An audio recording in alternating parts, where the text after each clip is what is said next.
Android and iPhone users, welcome. BlackBerry and Windows Phone users, we will accept you. The podcast going beyond the headlines. This is the Goopplycast. Now the host, Matthew Carter. Hello, everyone. Welcome back to the Goopplycast. If you're listening to us as a podcast, consider coming to hang out with us live on Facebook, Twitter, Twitch, or YouTube on Monday nights just after 8 p.m. Or if you'd like to listen to us on the go, catch us after our live show on your favorite Android or iOS podcasting apps, as well as iHeartRadio. I'm your host, Matt Carter. With me today is Matt Evans. Hey, Matt. No, Matt. Hold on. Sorry. Hi, everybody. Also, hey, Roy Slipinski. Welcome. Thank you. Well, it's Tim Van Claveren. Hey, Tim. Hello. So, we are back. It has been the Consumer Electronics Week here. We're going to be talking about some of the stuff that happened at CES. A lot of new technology revealed, shared, talked about, announced. Lots of cool stuff. I'm curious to hear what everyone saw, what everyone's interested in, and what people are looking forward to. Matt, I saw some of the things that you were interested in. I am very curious to hear about your thoughts. Why don't you go ahead?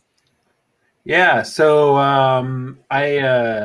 I've been looking at more of the tech stuff, not necessarily the fancy stuff. I know everybody's excited about the self-serve ice cream maker, which we'll get to, I'm sure. Yes. But Motorola released or announced two phones at the CES. It's the Moto Stylus 2021, which replaces the old version of that, which was 2019. Comes with a display move from 6.4 inch up to a massive 6.8 inch full HD plus screen is what they're calling it.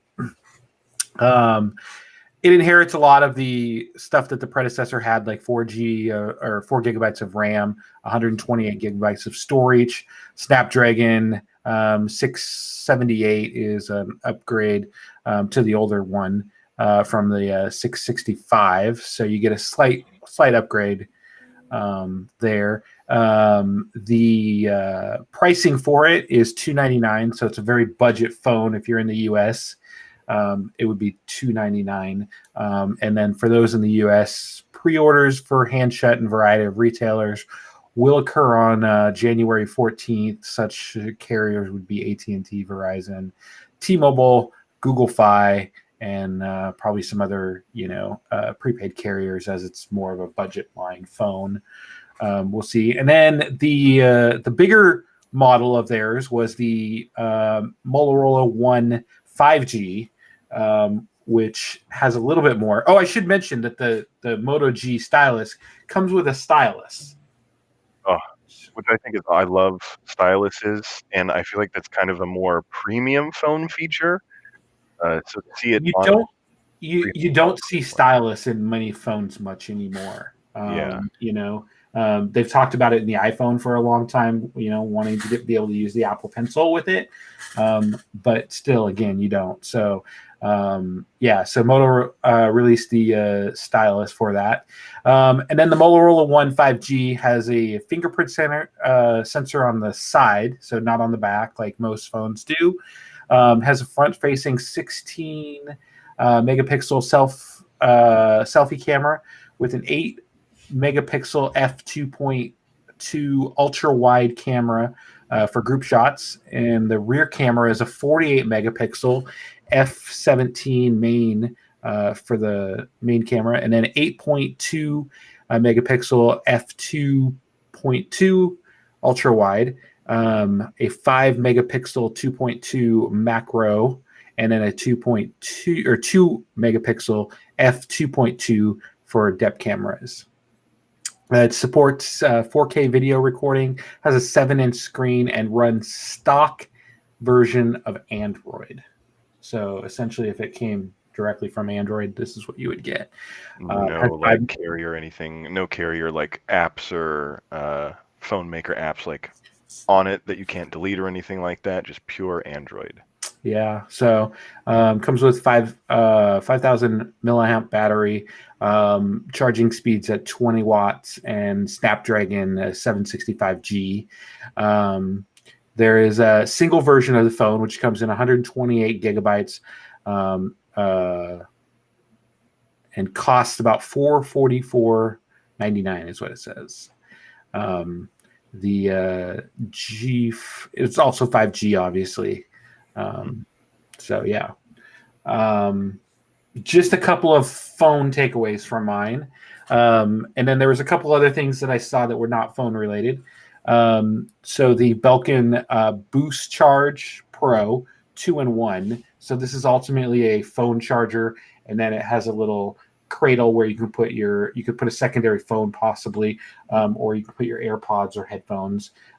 It's very much to compete with the 3-in-1 charger that they made that charges the Apple Watch and AirPods and your phone, and it also is compatible with MagSafe. So that's from Belkin, which I'm kind of interested to see because I already have an Apple Watch charger from Apple, but this is kind of a MagSafe option that I'm kind of looking at to charge my AirPods and possibly like another phone or so. And then the Belkin Soundform Freedom, which is a pair of headphones that are from Belkin. They are very much look like AirPods, the original version of AirPods. There is some quite a bit of differences though.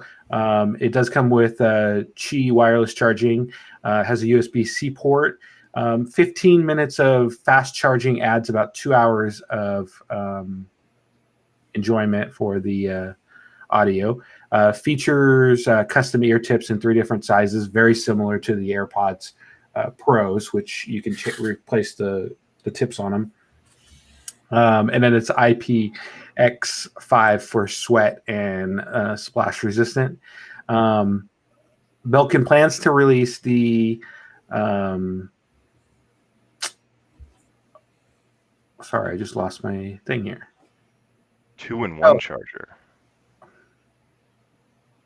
I read that wrong. I think so. Anyways, the headphones I think are going to be $99.95, and they'll come in black and white. I think I wrote that wrong.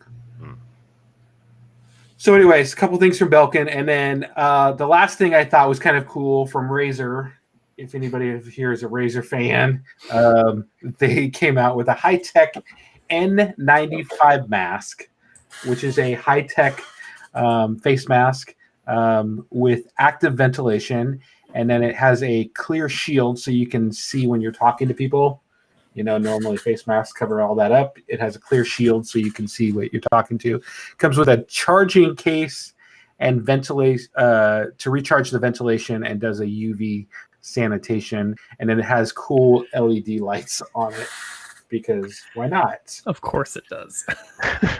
Like, yeah. So, anyways, can I customize the LED color like I can on most Razer products? I'm sure you You definitely can. I just want to open up my Razer app on my PC and bring up my mask and change the colors on it like I do my Razer mouse and keyboard. I think that's what it is, because I heard Razer has some kind of RGB customization software, like some platform. And I think if you plug these into your PC, you can like change possibly the motion of the lights, but definitely like any colors you want. Yeah. And I would totally get these things. I feel like if they look this cool, you'll see people wearing them in just out of the way places, and then that will slowly make it more normal to wear stylish or cool masks like this. There was actually a lot of face masks. This is just the kind of cool one that I saw, just because it was Razer and stuff like that. But there was a lot of tech face masks supposedly out there. I just didn't have time to go through all of them this week. I love every single like CES. There's always a trend. There's always something that happens. Well, and I figured that it all had to be related to everything going on right now, like the pandemic and everything. So yeah, It's always something with like where it was wearables at one point. It was what else was it? There was 4K. It's 8K like last year, and then now it's just Curved was a thing. Yeah, and self-serve ice cream for when you're quarantined at home. Oh yeah. Well, they did show off that transparent OLED screen. So yeah, Samsung, I believe, showed that off, and it was like a line of, or no, I think it was LG. It was LG. Yeah. It was a transparent OLED display. That thing was cool. I really have to say that I love LG. I have had so many LG products. TV in my office is LG. The screen that I'm working on is LG. Bedroom TV is LG. The one in the living room is Vizio. But when that dies, it's going to become an LG. I have an LG TV, and I've been pretty happy with it so far. Like, I like their remote. I like the operating system. I feel like they have a pretty good looking panel. And it seems like they have a good mind for design and things with screens and just technology in general. I don't really use the operating system. I don't really care for the operating system, but I use Apple TV for everything. So, and I really don't even use the LG remote. Turn everything on with my Apple TV. So. Oh, interesting. Okay. So, but I got the Chromecast Ultra because of the Stadia. If you have YouTube Music, they gave you a free Google Stadia, which is Google Chromecast Ultra plus their controller. And I switched to that now permanently because it's just more convenient. But when I was using the operating system, it was pretty snappy. I could cast whatever I wanted to it. It was just a good experience, a good vacation from doing everything with the Google operating system and the Google ecosystem. So props to LG. Yeah, definitely. Well, should we talk about the ice cream? I think we're all wanting some self-serve ice cream. So Cold Snap is a company that's bringing out a system that is making recyclable aluminum pods that go into an ice cream maker. And it freezes it. It creates ice cream within 90 seconds, and then I guess shoots it out of the can into a bowl or a cone or something like that. And it's supposed to be like the Keurig of ice cream makers. It's happened. It's finally happened. We've done it. We can it from home forever. We can't go any higher. Can't go any farther than this. This is peak.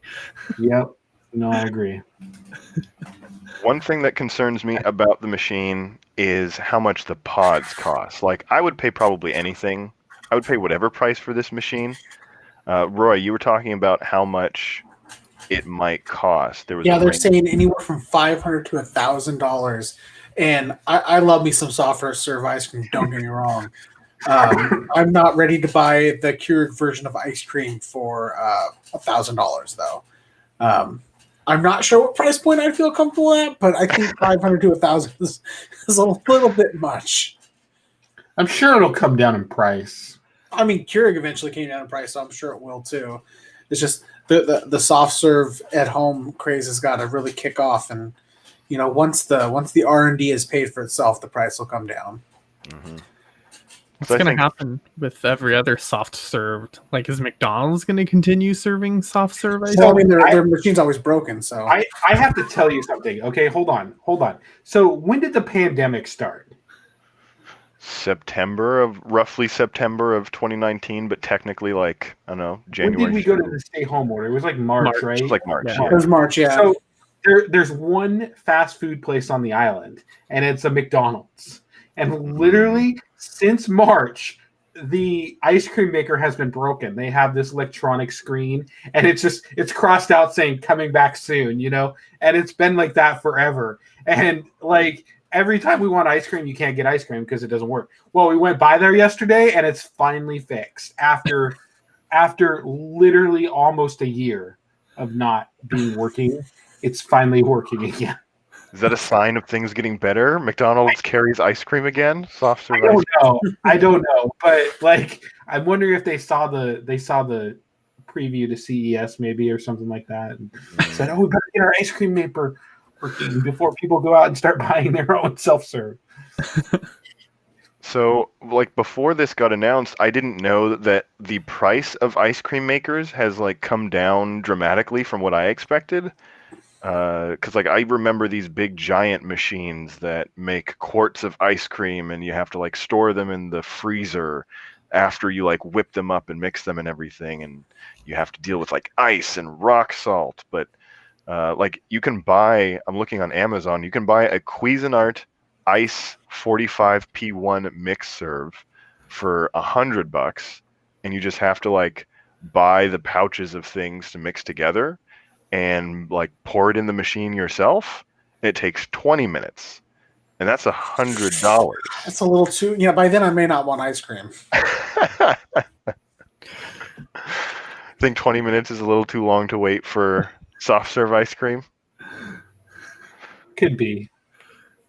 By Like then, you'd probably be like, I could have gone to McDonald's and got Just it. leave it running all day. Just set it up in the morning, leave it running, and got ice cream throughout the day. It's like crock potting, but for ice cream. We're all working from home. Why not? Like, I think I'm gonna get some soft serve at like 2 in the afternoon or 10 in the morning. It's always a good time for ice cream. Yeah, now I think of this thing like if it was in a convenience store and or a grocery store or something, like you walked into the aisle or to the cooler, you grab the can that they have or whatever, then you bring it to like, it's kind of set up like where the microwaves are, and you pop the can in, you get your ice cream, and like you walk out in 90 seconds. Have you guys ever been to one of those gas stations where they have the little milkshake thing where you make your own milkshake? It's got a little, it's in a frozen thing. You take it out and then you put it in this machine and it spins it around and make one. Yeah, there was a Fred Meyer that had one. It was Kirkland, wasn't it? Kirkland may have had one. I know the Bothell store had one for a little while. Yeah, Kirkland had one too. I want to say too. Have you guys ever tried those? I have not. I actually really like them. I was on the way down to Portland one time and I stopped at this gas station and it had one and I'm like, hell yeah, I'm gonna try this. And I got some like cookie dough or something like that, chocolate cookie dough or something like that. It was actually really delicious. It very much set the spot. So, yeah. There's room, hopefully. There is. Should we talk about this butler? Yes, Mr. Handy is a thing now. Oh my God. Like I totally want this. I should share my screen. Hold on. Let me see if I can do this. Hold on. I got to close everything because if anybody out there has ever played Fallout and they've wanted Mr. Handy, which is basically your little robotic butler, Samsung has come to the rescue with its what are they, Handbot is what they called it, which is totally a ripoff of Mr. Handy. I'm just throwing that out there. They knew what they were doing. It's this little butler robot that they showed it like loading the dishwasher from the sink. It can get you a drink. I mean, can you see it? Yes. Who doesn't want this? That is like, I mean, it'll fold your clothes. Didn't you say, Roy? I believe it'll fold your clothes. It'll load your dishwasher. It'll grab you a drink. I mean, you get this in a Roomba and you're pretty much set. Yeah. Like, I don't really need anybody. I don't need a housekeeper after this. Like, I could have somebody. I mean, it's probably going to cost you like, $10,000, but think about how much it'll save you in the long run. Yeah. Yeah. What do you guys guess that thing will cost? Oh, I'm willing to bet 5 to 10 grand. $5,000. $5,000 minimum. 10. Give it like 10 years and it'll probably be $5,000 or a little bit less. True. Roombas have gone down, and I always thought Roombas were a luxury, and now they're everywhere. Yeah. My wife said that if we move and we get hardwood floors, we could get a Roomba. They do have Roombas that'll mop polish hardwood floors. Well, she was kind of worried about the puppy because the puppy was not was going to the bathroom in the I was house quite a spreading it bit, all over the carpet. and she was worried about it. But like I read about it that some of them like can detect if there's something in front of it, and it'll stop before it gets there. So, but some people have said also that they've had bad experience with it spreading it all over the house. So we'll see. My wife just texted me saying that the butler can make soft serve ice cream for you. Oh yeah. So you can. So she can text you, but she can't drop it in our chat.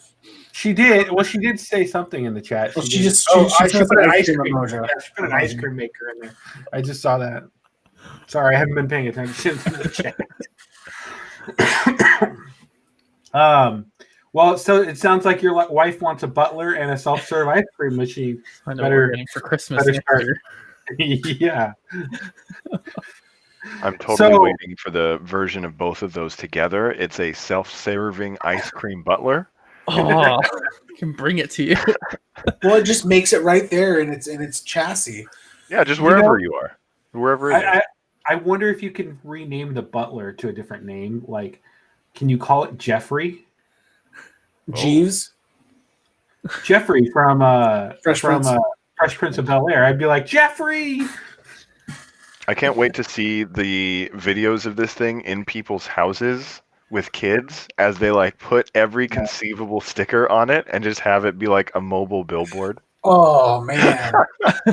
All I gotta say is if robots are gonna take over the earth one day, this is how it starts. I'm just throwing that out there.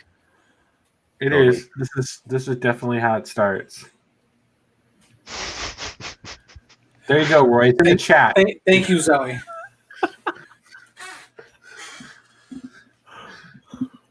There isn't enough time in the world to catch up with like all the different robots and like automated cars and automated things that they showed off. Like having this butler know everything that's in your refrigerator and know to either remind you or like take out expired products so you don't have to deal with it.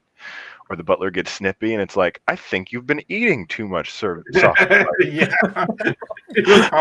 It probably will be like that. It'll probably be like, I think you've had enough ice cream for the week. It's gonna Connected to Apple Health Kit. So the company Samsung will make an accessory for it, and the butler will be like, "Hey, sir, you should buy this accessory. It'd be very useful for me." And then you say no, and it starts retaliating against you. You didn't purchase the stupid accessory. If you buy the Samsung Note Plus Ultra 22, you'll get these extra hidden features. Oh, I broke your TV. Oh, it wasn't a Samsung TV. Oh my god! Yeah, it's gonna robot butler will just start go around and look at all your products and be like, "Sorry, this is not an approved product for this household." You see that, Tim? The butler will clean the litter box, so it's completely worth the money. It'll scare the dogs at the same time. Oh my god! Okay, but in all reality, like this robot butler is pretty awesome. It's like Rosie from the Jetsons coming true. We'll see how it does because I think last year there was like a shirt folding machine or something like that folded your shirts, and I haven't really seen much out of that. So it'll be interesting to see how the butler evolves over time. So it's only a matter of time till we have a robotic butler anyway, let's face it. Very true. I know Samsung's been working on this tech for a while. I think I saw that just the arm of this robot, didn't they install it into a kitchen or something? They had some demo where that sounds really familiar. Yeah. I think it was like cooking for them, and it could like, I don't remember if it could do pills, but it had kind of free reign of this small demo kitchen that they had. And it would have like recipes that you could load into it, and it could prepare things for you. So, I think it's definitely going to be. Did anybody watch Picard? Yes. No. The hologram. Remember the doctor hologram? It's probably going to be able to, like, when you get sick, diagnose you and put you to bed and say, "Oh, get well," put the covers over you, tell you to take this and stuff. Download a new person. It'd be a medical feature that you could add on to it.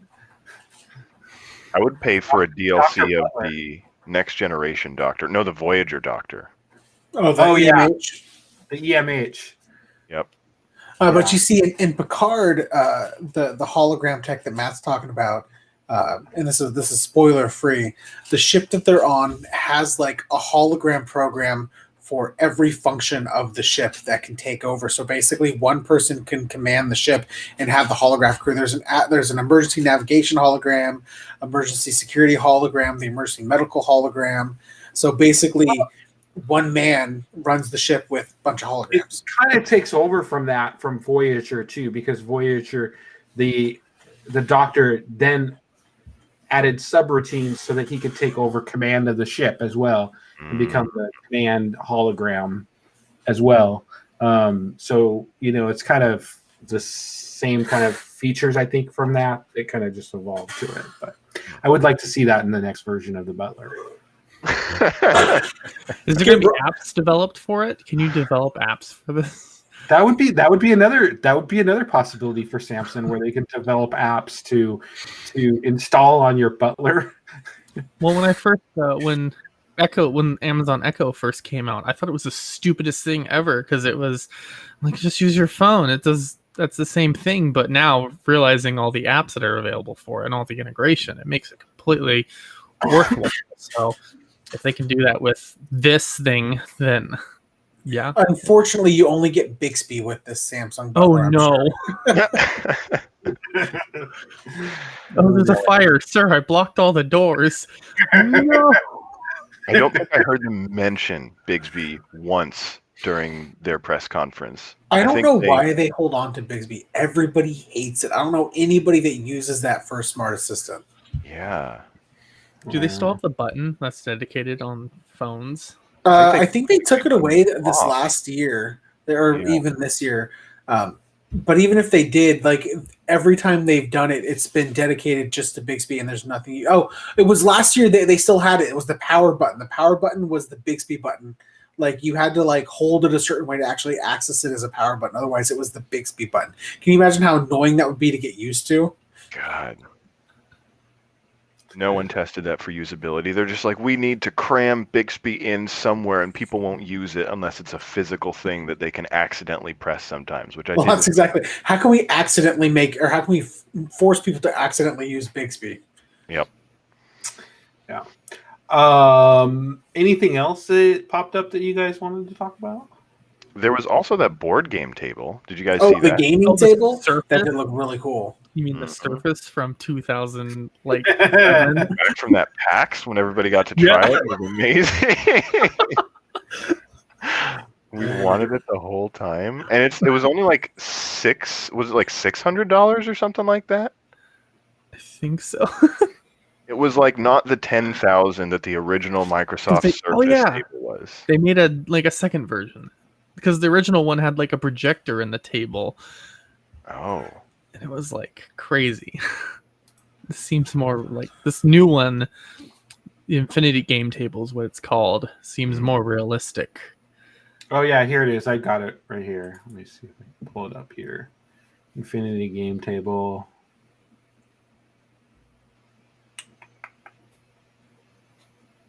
And I like the basic premise that they have, which is put a bunch of board games that everybody's familiar with. Retail pricing will start at $600. That's not bad. That's really good. Yeah, it says the Infinity Game Table was a found success as a Kickstarter campaign and backed by more than 1 million in support. The first units are expected to ship to early supporters by March, and the retail price will cost $600, at or about the price of a new iPad. Mm-hmm. I'm just imagining the in-app purchases like, oh, you want Risk? $6.99. Yeah. I mean, I'd be down to pay for them. The thing is that this company customized the digital version of these board games for this new portal of play. So like they have like custom animations, and they had to rethink how a board game would be played on a table that everybody has access to at the same time, or a big giant tablet. Basically, it's just a tablet. So I would imagine, if you and your friends all had this gaming table, you could play remotely with each other. Like they could link up. I mean, that'd be a pretty nifty feature. I'm just throwing that out there. I know that they have online play, so that is technically a possibility. And I think they said that they would open the table up to like the development community, so that I don't know how they're going to control massive amounts of people just replicating board games that everybody loves and maybe doesn't want to pay for. But I mean, the hope is there that developers will just make games that are good for this awesome table. It's pretty neat, nonetheless. Mm-hmm. Anything any of you guys would get?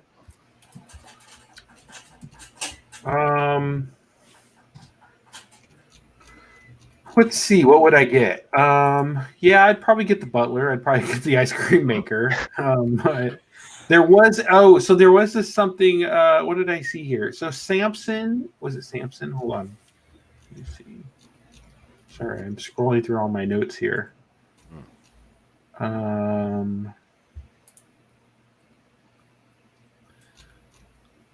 Samsung had a good presentation. They had a lot of like subtle, but oh yeah. So here it is. It's a Samson solar powered TV remote. Oh, the remote, yeah.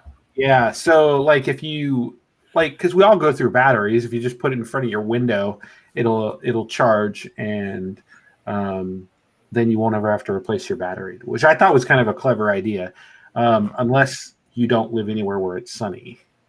Like Washington.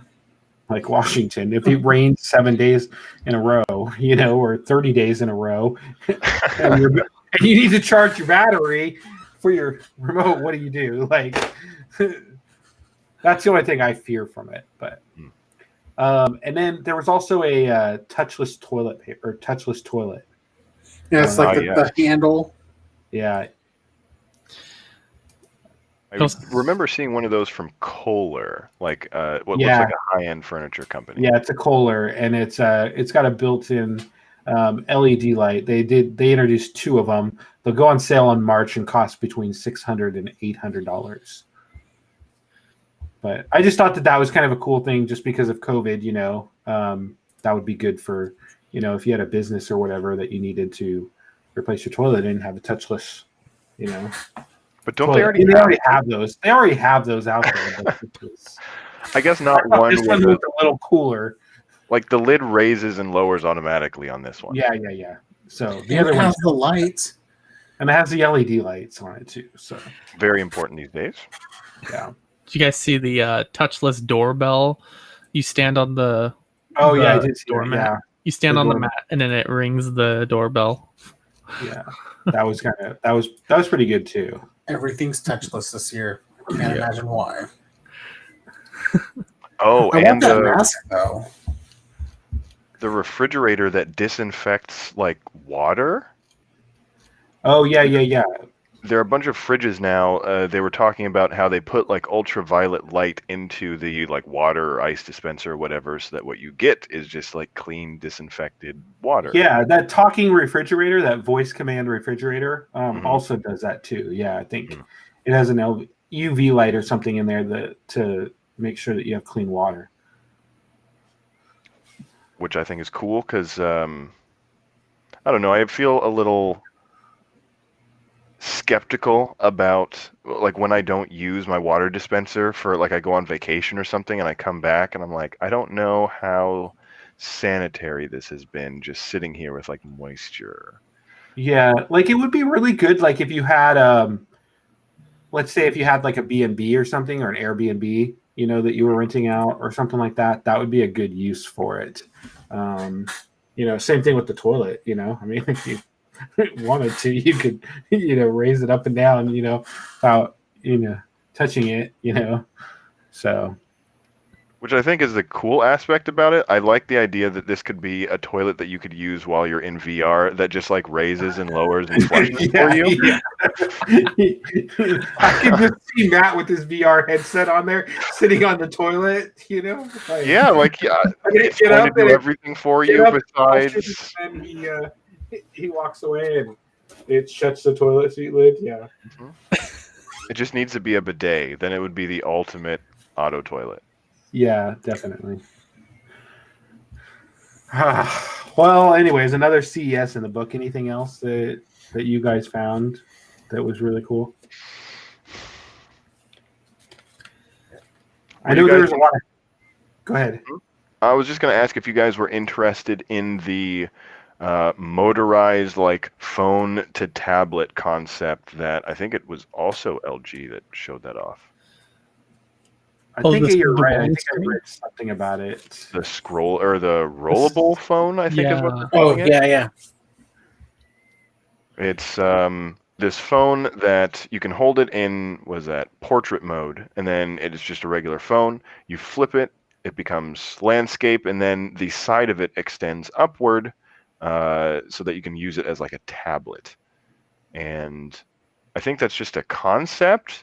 It's cool to see screen technology advance that much where they can like somehow tuck the screen inside of the mechanism of the phone and expand and shrink it at will. So I look forward to the future of companies playing around with phone screen technology.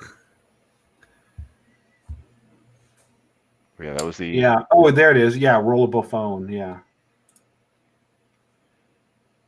Yeah, the concept is really cool. So we'll see how they kind of evolve with it. I mean, I don't know that I would ever go with a rollable phone just because I don't know. I'm still on the side where I don't really want a flip phone, or like a dual screen phone, folding phone or something. I'm like, that's just too much. Like, if Apple came out with that, I'd probably be really unhappy. Oh, really? I probably would be. Can we make sure we record this little snippet right here for the day he gets the foldable Apple phone? You have it. It's online. It's on the podcast. Like, it's here. I mean, I personally would not buy a foldable phone display phone. I don't think the tech is. I mean, it's pretty good. Don't get me wrong, but I don't think it's been around long enough that I would spend the large amount of money to buy it quite yet. I know somebody whose coworker has not the Samsung Fold that folds this way, but the one that folds this way, the clamshell one, and like right there where it folds, like the screen is cracked. Oh. Like right in the fold. And I don't think we're quite right there for like super mass production. Now, we're only in the second generation of some of these foldable LED phones, and maybe another year or two. And Matt and I have said it before, Apple's not going to put it out until it's there yet. And probably when we see a foldable iPhone, the tech will be good enough, and that's when Matt will buy one. We'll see. Yeah, we'll see. Apple's going to have to really sell me on it. Otherwise, I might go for the iPhone SE. They'll sell you one. They'll be like, "Hey, look at this phone we made." Cool. Will anyone be able to afford a multi-Apple screen device? They're already expensive with one screen. I would imagine that a foldable iPhone, if let's say for instance, if they announced it next year, you're probably looking at $2,000 for a foldable iPhone. Gosh, like you thought AirPods Max was expensive. Can't even. I like the idea of having a phone like the Galaxy Z Fold. That's like a phone. I don't really like the way the outside panel looks. It looks, the bezels on it are ugly. But when you open it up and you basically have a tablet right there in front of you, is a really neat concept. But they need to make the outside of it look a lot better, and I'll be more sold on the idea. I agree. I also worry about like durability and all of this like first gen, even second gen technology where a human is physically manipulating parts of the device that hasn't really been created before. There's not really a big library of like pass fail tests. Like, oh, we realized that we should use this kind of screen technology because otherwise the screen breaks too easily. So they're just working things out. And I don't know if I'd pay such a vast upfront cost for this kind of new technology. So I'm exactly pretty hesitant on these phones. Give it another couple of years, and then we'll talk. But I hope people keep buying them so they keep kind of working on it and we get further into it being less novel and more mature concept. Yes, definitely. Alrighty, anything else? That is everything that I can think of that got me excited. There's a couple things that are interesting, but I think those were the main points. Got the ice cream maker, got the Motorola phones, and plans for all of us to get our own handybots. And ice cream. And ice cream, absolutely. I'll buy the ice cream maker before I buy the maid. Let's face it. Listen. Soft serve on demand on your countertop. It just needs to come down in price just a little But bit. the butler's probably going to come in there and go, "Oh, Roy, you don't need this ice cream maker," and throw it out. And that's why I don't need the butler. I don't need the butler to tell me how I'm doing. Plus, you need to let someone buy it so that, we make sure it's not out there to do any of that robot stuff we're all afraid of, Well, as long as they program the 3 laws of robotics in it, we should be fine. I want to wait. I want to wait for the doctor version, which comes out and takes care of you when you're sick. It needs to have Robert Picardo's voice, though. Yes, definitely. What's the nature of your medical emergency, or what's the status? What's the nature of the medical emergency? The nature of your medical emergency? That's what I wanted to say when it comes in and talks to me. I want it to be like that. Yes, 100%. If it doesn't do that by standard, I need a way to program it to say that. Yeah, definitely. Well, on that note, we will spend the next week waiting for Samsung's reply, because we all know they listen to this podcast. Thank you all for joining us on this episode of the Goopplycast. You'll be able to find our replays on YouTube and the podcast version of our episodes on all your favorite podcasting apps, including iHeartRadio. Follow us on Twitter and like us on Facebook for updates on the podcast and to be notified of our video reviews. I've been your host, Matt Carter. For Matt, Roy, and Tim, thank you for watching and listening to the Goopplycast. We'll catch you next time.